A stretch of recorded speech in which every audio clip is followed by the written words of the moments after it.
예전에 사람들이 집에 있는 오래된 물건을 가지고 나와서 그것이 진품인지 가품인지 감정받는 프로그램이 있었습니다. 그 프로그램의 제목은 정확히 기억나지 않지만 그런 것이 있었던 것을 기억합니다. 겉으로는 비슷해 보여도 전문가가 그것을 바라볼 때 이것이 무엇이며 또 그것에 따라서 가치가 달라졌습니다. 귀한 화분을 가지고 나왔는데 그 화분이 옛날에 썼던 요강이라는 사실을 알게 되었고, 벽을 달고 집에서 쓰는 그 간장 그릇이었는데 그것이 엄청 귀한 것을 알게 되는 그런 순간들이 있었습니다. 갈라디아에서도 바울은 동일하게 말하고 있습니다. 여러분 지금 여러분 자신이 누구인지 알고 있습니까? 라고 물어보고 있습니다. 여러분은 종입니까? 아니면 아들입니까? 그리스도 안에서 우리는 누구인지를 다시 한번 바울은 전하고 있습니다. 그리스도 안에서 신분이 바뀌었는데도 여전히 그들은 옛 신분으로 사는 사람들이 있습니다. 이제 하나님의 아들이 되었는데 여전히 자신을 종처럼 살아갑니다. 그래서 3장에서 바울은 율법의 그리스도께서 오실 때까지 우리를 인도하는 초등교사였다라고 합니다. 그러나 이제 그리스도께서 오셨다라고 합니다. 그러므로 우리는 더 이상 율법의 감독 아래 있지 않다라고 선포하였습니다. 애도 알잖아요. 어린아와 저 영이 통하는 것 같습니다. 이제 4장에서 바울은 같은 진리를 아버지와 어린 상속자의 이야기로 설명합니다. 바울이 전한 내용의 핵심은 분명합니다. 우리가 율법에서 해방되었다는 것이 아닙니다. 우리는 이제 그것을 넘어서 하나님의 아들이 되었다라는 사실입니다. 오늘 읽었던 본문을 꿰뚫는 단어는 하나입니다. 바로 종입니다. 한때 우리는 종이었습니다. 그러나 이제는 아들입니다. 그렇다면 어떻게 다시 우리가 그 종으로 돌아갈 수 있겠느냐라고 합니다. 이것이 바로 오늘 본문의 핵심입니다. 이것이 바로 바울이 갈라디아 교인들에게 전하는 질문이자 어쩌면 오늘 우리에게도 전하는 질문인 듯 합니다. 여러분들은 종이십니까? 아니면 자녀이십니까? 이 질문의 답을 오늘 말씀을 통해서 깨닫고 마음 가운데 품어가는 시간이 되기를 소망합니다. 첫 번째, 종이었던 우리입니다. 바울은 1절에서 그 시대 사람들이 누구나 아는 한 장면으로 시작합니다. 한 아이가 있습니다. 큰 재산을 물려받은 상속자였습니다. 법적으로는 이미 주인입니다. 그런데 아직 어린아이라 후견인과 청지기의 지도 아래에 있었습니다. 후견인은 그 아이를 보호하고 감독하는 사람입니다. 청지기는 집안의 재산을 관리하는 사람입니다. 주인이지만 종처럼 살아갑니다. 자유가 없습니다. 아버지가 정한 때까지 이 상태가 계속됩니다. 바울은 말합니다. 3절에 이와 같이 우리도 어렸을 때에 이 세상의 초등학문 아래에 있어서 종노릇 하였더니, 여기서 우리는 유대인을 가리킵니다. 그리스도가 오시기 전 율법 아래 있었던 하나님의 백성을 말하고 있습니다. 그들은 이미 아브라함에게 하신 그 약속의 상속자들입니다. 그러나 그 약속이 아직 성취되지 않았습니다. 상속자이면서도 종처럼 살았습니다. 초등한문이란 기초적인 것들, 초보적인 원리들을 뜻합니다. 율법은 나쁜 것이 아닙니다. 하나님이 분명히 그들에게 주셨습니다. 그러나 율법은 그리스도에게로 인도하는 예비 단계입니다. 그리스도가 오신 이후에는 율법에 의해 기반으로 삼으려 한다면 완성된 것을 두고 다시 초보로 돌아가는 것과 동일하다라는 것입니다. 좀 더 쉽게 얘기해 볼까요? 우리 고기 좋아하십니까? 저는 참 좋아합니다. 아주 구릿빛 색깔 나는 고기를 가지고 와서 열심히 온맘 다해 높은 온도로 1분 30초, 1분 30초 중불로 딱 구워서 육즙이 그 안에 딱 가두어졌습니다. 생각만 해도 군침이 돌죠. 이제 먹으려고 하는 순간에 그 고기를 먹는 것이 아니라 다시 날 곧 고기를 먹는 것입니다. 그것이 지금 바울이 말하는 것입니다. 그리스도가 왔는데 왜 너희는 다시 율법 아래로 가고 있느냐입니다. 이 고기가 맛있게 익었는데 그것이 미디엄이든 레어든 웨어던이든 미디엄 whatever 고기가 완성됐는데 왜 너희는 다시 옛 것으로 돌아가느냐입니다. 그래서 9절에 바울이 이 초등 한문을 약하고 천박하다라고 부릅니다. 이렇게 할 힘이 없고 풍성하게 할 내용이 없다라는 것입니다. 3절은 종 노릇 하였더니로 끝납니다. 이것이 우리의 과거입니다. 우리는 이렇게 율법 아래서 종 노릇 하였습니다. 그런데 4절은 전혀 다른 말로 시작합니다. 두 번째 아들을 보내시고 성령을 보내신 하나님입니다. 4절 때가 참에 하나님이 그 아들을 보내사 여자에게서 나게 하시고 율법 아래에 나게 하신 것은 4절 원문을 보면 그러나라고 시작합니다. 비록 한글 성경에서 빠져있지만 헬라 원문에 보면 분명히 있습니다. 그래서 그러나 때가 참에 이 그러나가 전환점입니다. 종살이의 시대가 끝났습니다. 기다림이 끝났습니다. 드디어 아버지가 정하신 그 날이 이뤘다라는 것입니다. 왜 이 시점일까요? 로마가 세계를 정복하여 곳곳에 길이 놓았습니다. 그래서 그런 말도 있잖아요. 모든 길은 로마로 통한다. 헬라어 하나로 지중해 세계가 소통했습니다. 동시에 헬라와 그 로마의 신들이 사람들에게 전해졌고 사람들의 마음은 그 신들을 동경하였습니다. 그런데 그것도 그들의 마음을 충분히 채울 수 없습니다. 우리는 지음 받을 때부터 이미 우리 안에는 다른 것이 아니라 하나님만이 채워주는 마음의 공간이 있습니다. 그것이 다른 것으로 채워진 우리는 늘 공허하다라고 합니다. 우리의 마음 가운데 공허함이 있다면 내가 아직 밥을 덜 먹었나가 아닙니다. 설거지거리가 아직 있다는 것은 내가 밥을 먹었구나를 알게 되는 거죠. 내가 공허하다는 것은 내가 사랑을 덜 받았나라가 아닙니다. 내가 공허하다는 것은 내 안에 하나님이 지금 계신지 아니신지 확인할 수 있습니다. 그 시대도 동일했습니다. 율법을 알았습니다. 율법을 알았기에 그들은 구원자에 대한 갈급함이 있습니다. 그러나 율법으로는 그 갈급함이 채워지지 않습니다. 하나님의 정하신 모든 조건이 완벽하게 무르익을 때 그 순간 하나님은 행동하십니다. 하나님이 이 순간 두 가지 일을 하셨습니다. 무엇을 하셨습니까? 4절 아들을 보내셨고 6절에 아들의 영을 보내셨습니다. 이 4절과 6절에 보내사는 헬라어로 같은 단어입니다. 하나님의 아버지께서 이 두 보내심을 하나의 구원 행동으로 묶으셨습니다. 4절에 그 아들을 보내사 누구를 보냈습니까? 천사를 보낸 것도 아니고 선지자를 보낸 것도 아니고 하나밖에 없는 독생자 예수 그리스도를 이 땅에 보내셨습니다.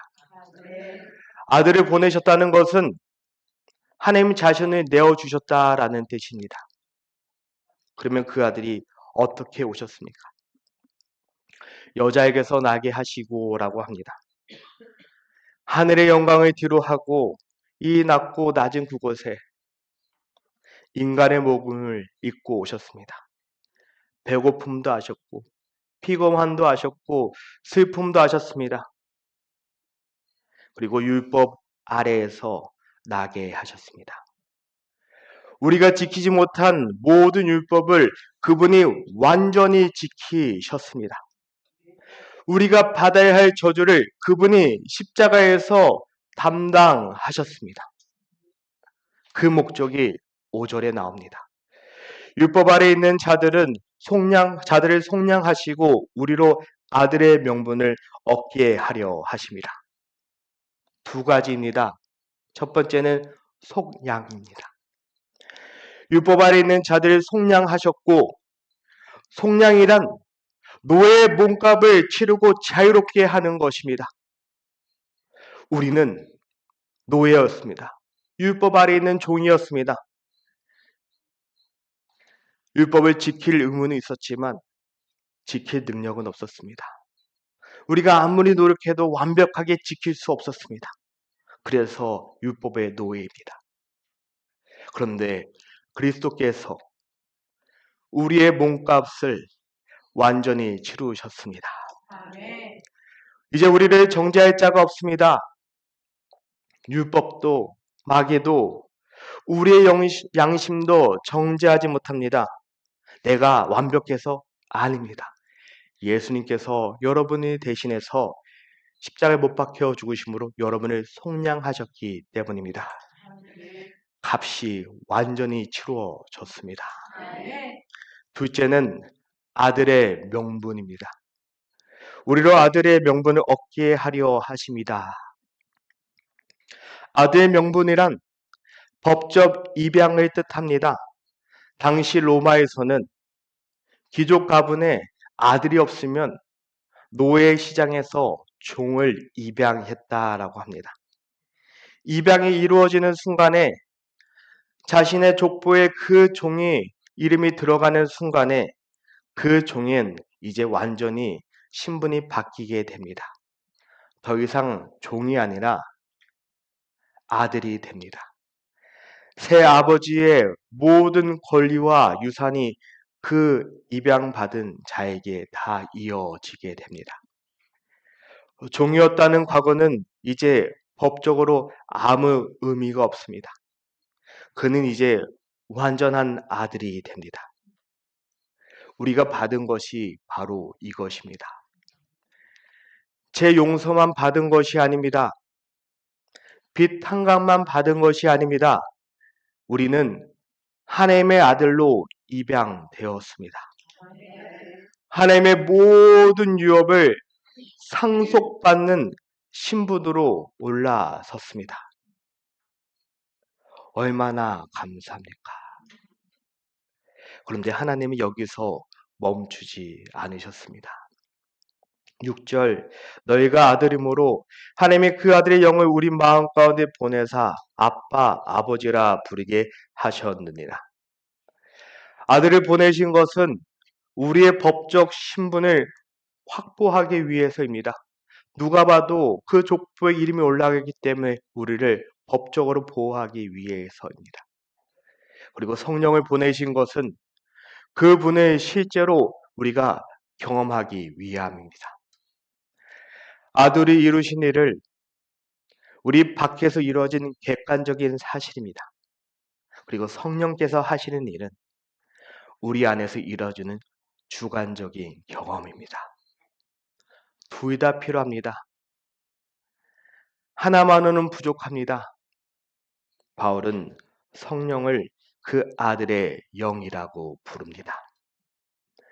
성령의 핵심 사역은 아들을 우리에게 증거하는 것입니다.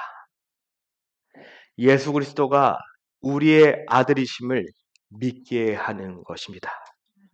그리고 우리가 그 아들 안에서 아들의 신분을 받았다는 사실을 계속 기억하게 하는 것입니다. 이해하십니까? 밖으로 봤을 때 우리는 하나님의 자녀입니다. 그리고 안으로 우리 마음과 성령님을 통해서 우리가 하나님의 아들인 것을 계속 성령의 교통하심으로 우리를 깨닫게 하는 것입니다. 그 결과는 무엇입니까? 아빠 아버지라 부르게 하셨느니라. 아빠는 아람어입니다. 그 당시에 사용된 언어입니다. 어린아이가 아버지를 친밀하게 부르는 호칭입니다. 우리는 익숙하죠. 아빠란 말이 우리 가운데 있기 때문에. 두려움이 없는 부름입니다. 거리감이 없는 부름입니다. 우리 언제 아빠를 아빠라고 불렀습니까? 철이 들기 전에 그렇게 부르지 않았습니까? 철이 들면 어느 순간에 아버지, 아버님이라고 부르지 않습니까? 그런데 어린아이가 아빠라고 불렀던 그날, 여러분이 아빠를 아빠라고 부르던 그날을 기억하십니까? 어쩌면 아버지보다 아빠가 더 거리감이 없는 것 같습니다. 더 친밀하게 느껴집니다. 그런데 유대인들은 하나님의 이름을 이렇게 부른 적이 없었습니다.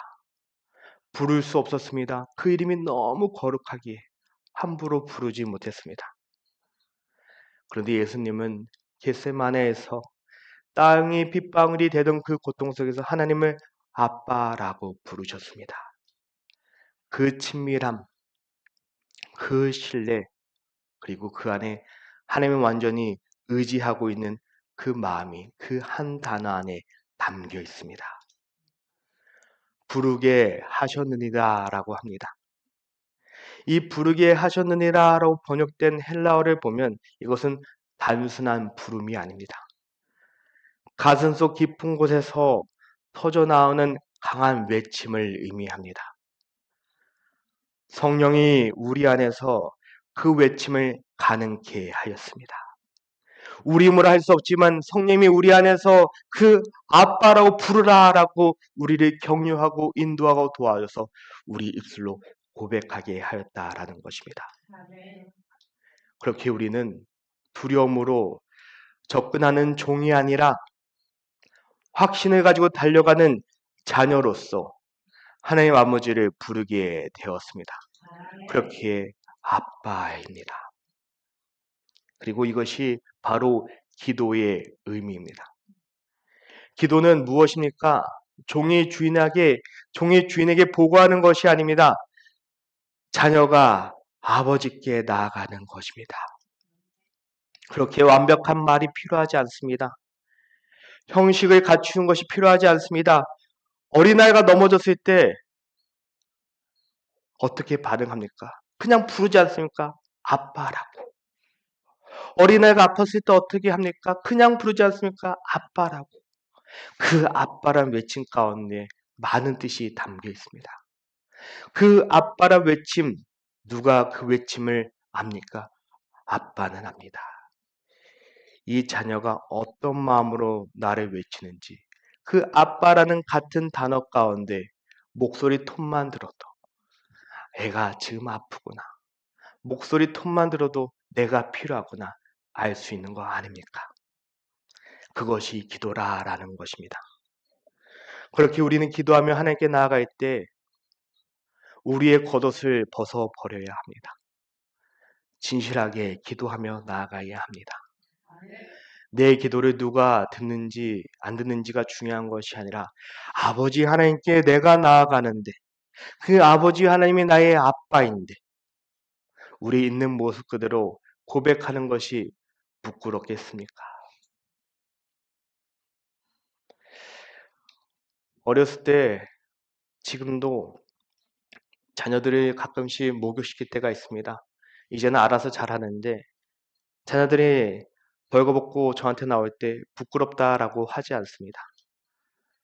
왜? 아빠이기 때문에. 우리 하나님께 나아갈 때 부끄러운 마음이 든다라고 한다는 것은 다시 아빠가 하나님이 나에게 어떤 존재인지 다시 한번 생각해 보시기 바랍니다. 하나님 아버지는 여러분의 모든 구석구석을 알고 계십니다. 그렇게 머리카락 하나도 세신다라고 합니다. 여러분이 어떤 마음 가운데 있는지, 어떤 마음으로 죄를 숨기고 있는지, 어떤 마음으로 죄를 고백하지 못하고 머뭇거리고 있는지 하나님은 아십니다. 그리고 기다리십니다. 그리고 기다릴 때 우리는 아빠라고 고백하면 됩니다.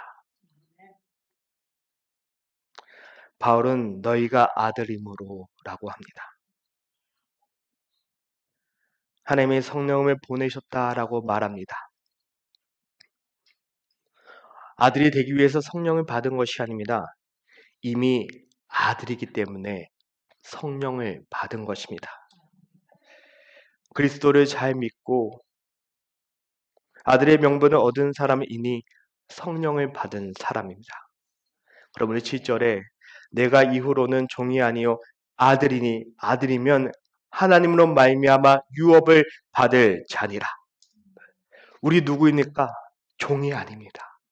자녀, 아들입니다. 딸입니다. 이 변화는 하나님은 말미암아 된 것입니다. 절대로 우리의 노력이 아닙니다. 아들이 이 땅에 보내시고 성령을 우리에게 보내신 하나님의 은혜입니다. 그 하나님의 은혜 잊어버리지 마시기 바랍니다. 그 하나님의 은혜 나의 노력이라고 착각하지 마시기 바랍니다. 그런데 이 선언 다음에 바울은 충격적인 현실을 마주하면서 말합니다. 세 번째입니다. 다시 종으로 돌아가지 말라. 8절과 9절입니다. 그러나 너희가 그때는 하나님을 알지 못하여 본질상 하나님의 아들이 아닌 자들에게 종노릇 하였더니 9절 이제는 너희가 하나님을 알 뿐 아니라 더욱이 하나님이 아신 바 되었거늘 어찌하여 다시 약하고 천박한 초동학무로 돌아가셔서 다시 그들에게 종노릇 하려 하느냐. 지금 바울이 말하는 것은 무엇입니까? 1절부터 7절까지의 그 모든 것을 다시 축약해서 반복해서 그들에게 말하고 있습니다. 이제는 하나님의 아들인 것을 알았다 하면, 하나님이 너에게 누군 것이 안다라고 하면 왜 너희는 다시 돌아가려 하느냐?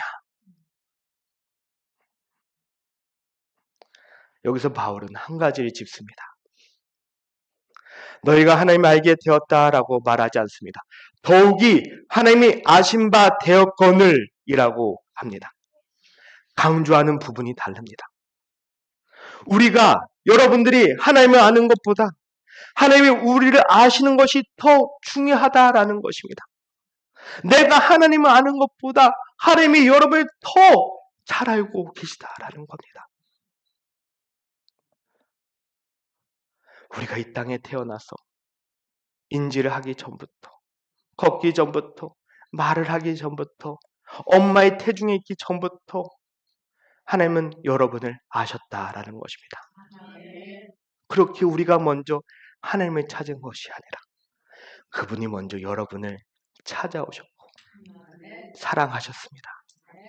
그 사랑있기에 우리에게 이 땅에 아들을 보내셨고 그냥 아들, one of the 아들이 아니라 독생자 예수 그리스도 이 땅에 보내셨고 그리고 성령을 여러분 마음간에 주신 것이 아닙니까?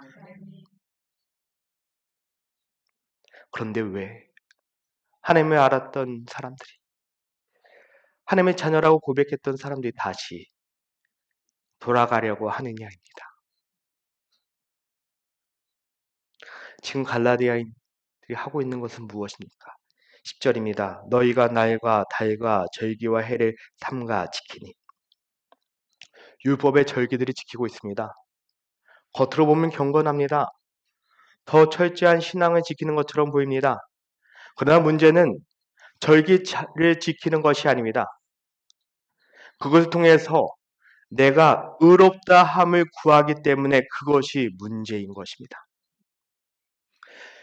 그 절기를 내가 잘 지킴으로써 내가 의롭다 함을 구한다라는 것은 다른 말로 하면 예수 그리스도로 충분하지 않다라는 고백하고 생각하는 그것이 문제다라고 말합니다.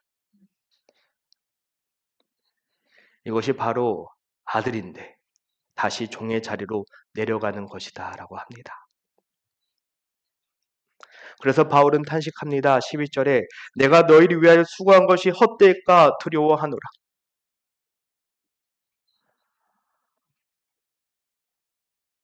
차가운 책망이 아닙니다. 목자의 마음에서 나오는 탄식입니다. 복음을 통해서 자유를 얻은 사람들이 다시 율법의 종으로 돌아가려는 그 모습을 보는 슬픔과 아픔입니다. 어쩌면 오늘 우리도 같은 유혹 앞에 서 있습니다.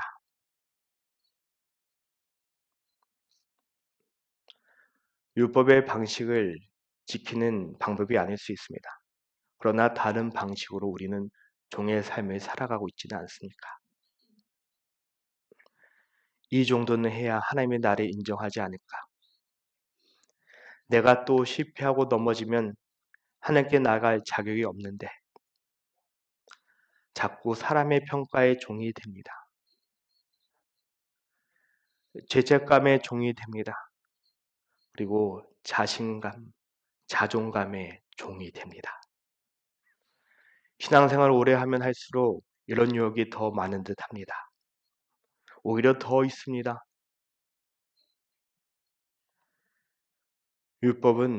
율법주의자들은 더 우리에게 다가옵니다. 그들은 거칠고 노골적인 모습으로 다가오는 것이 아니라 아주 경건하고 진지한 모습으로 다가옵니다. 더 많이 기도해야지. 더 많이 헌신해야지. 다른 사람보다 부족하다고. 이 정도로는 안 된다고. 이런 목소리가 우리를 다시 종의 자리로 끌어갑니다.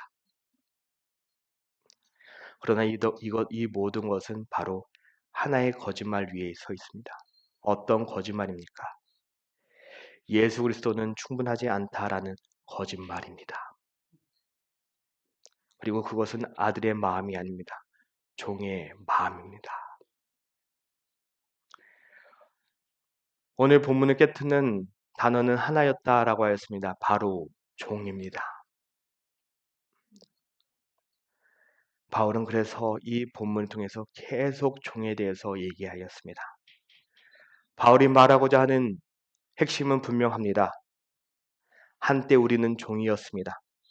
그러나 이제는 종이 아니라 하나님의 아들과 딸입니다. 그렇게 다시 종의 자리를 사모하고 나아가면 안 됩니다.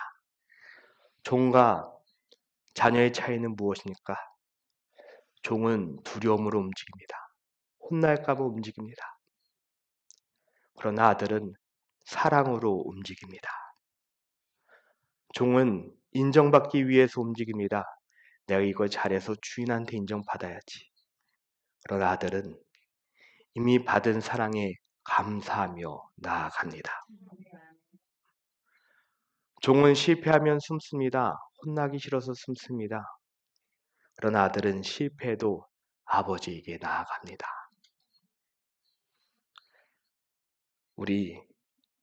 여러분들은 종의 모습을 하고 있습니까? 아니면 하나님의 자녀의 모습을 하고 있습니까? 여러분 지금 신앙생활하는 이유, 교회에 나와서 기도하고 예배하는 이유, 안 나오면 혼날까봐 두려워하는 마음에 나왔습니까? 그러다 넘어지면 도망가고 있습니까? 그것은 종의 모습입니다. 자녀의 모습은 그렇지 않습니다. 어떤 순간에도 아버지 하나님께 나아갑니다. 눈치 보지 않습니다. 그리고 구합니다. 아빠 아버지. 아빠 아버지라고 부르며 달려갈 때 아버지이신 우리 하나님은 여러분을 안아주시고 가장 좋은 곳으로 여러분을 품어 주십니다. 그리고 우리를 회복하기 원하시는 것이 아버지의 마음입니다. 사랑하는 성도 여러분, 하나님은 그 아들 우리에게 보내셨고 그리고 그 성령님을 우리 마음에 주셨습니다. 그렇게 우리는 종이 아니라 하나님의 자녀입니다. 그러면 다시 종으로 돌아가지 맙시다. 두려움으로 섬기는 것이 아니라 두려움으로 예배 자리에 나오는 것이 아니라 어떤 이유 때문에 예배 자리에 나오고 하나님께 나오는 것이 아니라 하나님의 자녀이기에 아버지를 보기 위해서 나오는 그 마음이 우리 가운데 회복되길 원합니다. 이 사람이 아버지를 만나러 나오는데 내가 뭐라고?